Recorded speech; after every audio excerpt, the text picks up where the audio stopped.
ஆவியின் வழி இன்னதென்றும் கர்ப்பவதியின் வயிற்றில் எலும்பு உருவாகும் விதம் இன்னதென்றும் நீ அறியாதது போல் தேவனுடைய செயலையும் நீ அறிய முடியாது. மகிழ்ச்சியின் காலத்தில் நீ வாழ்ந்தாலும் இருளின் நாட்களையும் நீ நினைக்க வேண்டும். ஆனால் எல்லாம் மாயையே.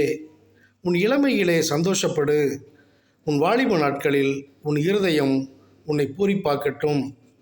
உன் இருதயத்திலிருந்து சஞ்சலத்தையும் உன் மாமிசத்திலிருந்து தீங்கையும் நீக்கி போடு. இளவயதும் வாலிபமும் மாயையே. ஞானிகளின் வாக்கியம் தாற்றுக்கோள் போல் இருக்கும், ஆனால் அதில் நீதி குடியிருக்கும். சோதனையை சகிக்கிற மனுஷன் பாக்கியவான், அதனால் நல்வழியை கண்டுபிடிப்பான்.